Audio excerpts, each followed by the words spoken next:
You throw all the garbage of the city, all the garbage of the factories, all the garbage of the household, throw into the water. And you are asking for clean water. That's not sustainable. You have to change our lifestyle. I hope that we're building the foundation for the agri-tech industry to transform food industry in the whole world.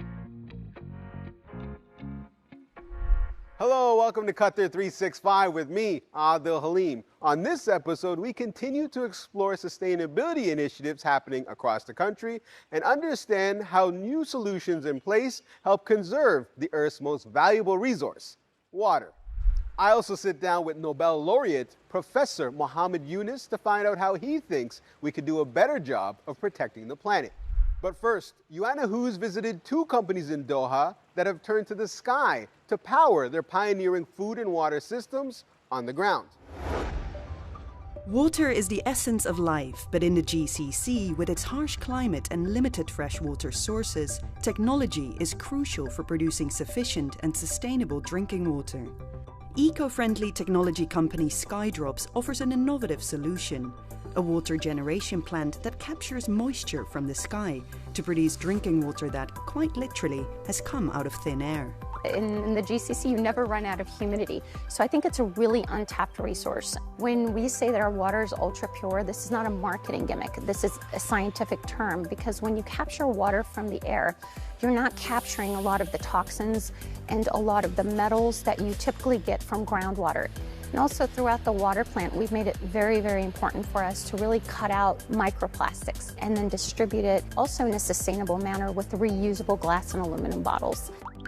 People may have concern about the quality of air from which the water is extracted. However, we have air filters to filter out the intake air, and then carbon and sponge filters, and also UV light to purify the extracted water. So that's why the water is thoroughly purified and safe for consumption. Much of the region's drinking water currently comes from so-called desalination, the process of removing salt and minerals from the sea.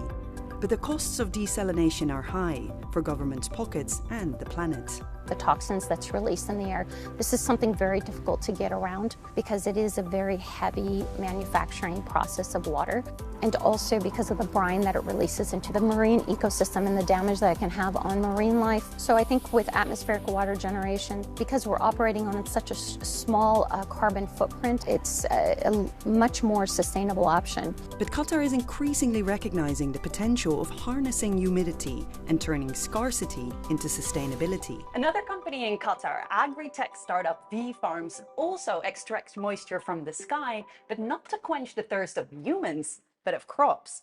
V-Farms has developed a climate-resilient technology that allows farmers to grow produce in remote and arid locations, but without the need for an external water or electricity supply. Of course, the main problems here are the heat, the humidity, and not being able to grow conventionally. So what we did, we created the controlled climate where we use the waters that we're harvesting from the air and where we're utilizing solar energy.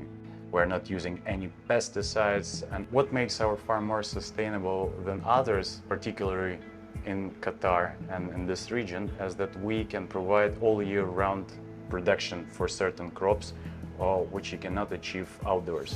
V-Farms technology is in its infancy. They are still testing the waters, if you will, of sustainable farming. But its founder says its eco-friendly systems are a step towards achieving global food and water security, drop by drop. Our main mission is to feed the growing population of the world with environmentally friendly technologies. I hope that we're building the foundation for the agri-tech industry to transform food industry in the whole world. As Chief Advisor of Bangladesh's interim government, His Excellency Professor Dr. Muhammad Yunus leads a country dealing with corruption, a struggling economy, and coping with the effects of climate change. The latter is one of the topics he's come to discuss at this year's EarthNA Summit, a forum with the goal of advancing sustainability in hot and arid environments.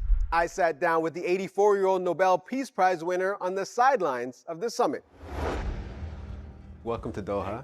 You're here at the EarthNet Summit. You said countries responsible for warming up the planet should help pay to deal with climate change. What effect does global warming have on vulnerable populations in the global south? It's all created by our habits, our way of dealing with each other, our businesses, our policies, and so on, all made up this civilization. Wherever you go, buy, discount, bargain. You produce things which people will use once and throw away. So it's a waste-creating system. As long as our lifestyle is not adjusted to the safety and security of the planet, we'll destroy it. This civilization doesn't believe in safety, security of the planet. They want to enjoy themselves. So we have to be responsible, and we have to create a civilization of responsibility. That how to protect the planet and then live here in a decent, responsible way. So we need to create that. What are the challenges in providing clean water in Bangladesh and the global south? Everywhere, same problem. You pollute and you look for clean water. You throw all the plastic into your river and you're looking for clean water. You throw all the garbage in your river, in your water system, you look for clean water. So you put all the kind of chemicals to clean it and so on, and you pollute water more because you put chemicals into it. That's not sustainable. Something has to give, right? Absolutely. You have to change our lifestyle. With many Bangladeshis worried about where the next meal is coming from, how do you convince the public that climate change and sustainability are important issues to address? With the poor people, the people who are worrying about the next meal, they don't care about environment and so on. Because you don't care about the environment either. So how can you tell other people to care about it when you yourself don't believe in it? You have created a system where you are always encouraging to buy. It's either it's a Christmas or it's Eid, buy. All you are creating waste. You buy and throw it away. So you are encouraging that and then asking somebody else to do that. Opposite. You can't do that. You have to build a system where you follow the rules for everybody. We all have to make sure our lifestyle is not waste-creating lifestyle. It's a lifestyle which we reuse, we protect, we preserve, not throw away. If you look at the vegetable industry around the world, particularly in Europe, almost 40% of the vegetable is thrown away. Fresh vegetable. Why? Because they don't fulfill the standard shape, waste creating, throwing good food away, good things, good shirt away because it's out of fashion. You created something called fashion industry. What? Meaning that today what we are wearing, tomorrow you must not wear that. Fashion industry. They brainwashed you. It's a good shirt, good dress, good thing. Yesterday it was a hot item. Today it's a bad item. That's waste. Since 2010, Qatar Science and Technology Park has been home to the ConocoPhillips Global Water Sustainability Center. In recent years, the company has invested in developing innovative solutions for treating produced water from the oil and gas industry. The idea is to show Qatar has added its voice to the global water sustainability conversation.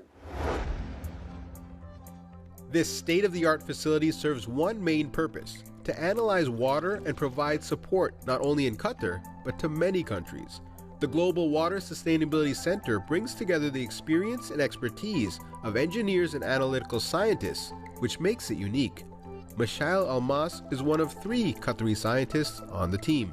A part of our mission involved really supporting the country's capacity building and focusing on the cultivation of local talents of engineers and scientists.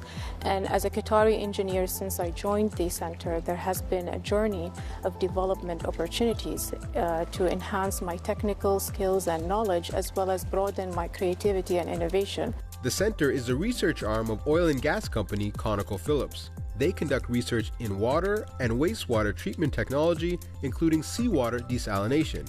Dr. Samar Adam says for every barrel of oil, 3 to 4 barrels of water are also produced. In the past, we used to really dispose it. We inject it back to the reservoir to maintain pressure and enhance oil recovery. However, with the increased pressure on regulations as well as environmental sustainability guidelines and also advancement of the water technologies, Opportunities are being looked upon right now to how to treat this water and recycle it for beneficial reuse. That's a large part of why his team created the Global Water Sustainability Center 15 years ago, to come up with new ways to manage this byproduct. Before we established the center, many of the water samples used to be shipped overseas for analysis, and we have this state-of-the-art laboratory right now and unique expertise, and we are able to send the samples directly to our lab here, and which facilitate the shipping as well as the quickness and the fastness of coming up with a solution. Water-related research is one thing, but getting the word out to the public is another. Here at the Water Visitor Center, the GWSC hopes these interactive hands-on exhibits promoting water conservation awareness will engage people at a grassroots level, especially school children.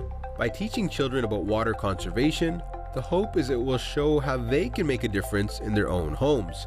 Iman El-Shamari leads the outreach program for the Water Visitor Center. Qatar is a water-scarce country, and the focus has been to get the water supplies from the salty sea through desalination. Desalination is highly energy-intensive and costly treatment technology, so that means every drop counts. And in the oil and gas sector, there is wastewater is generated. So at the GWSC, we are focusing on treating this water to be recycled and to reused in the plant.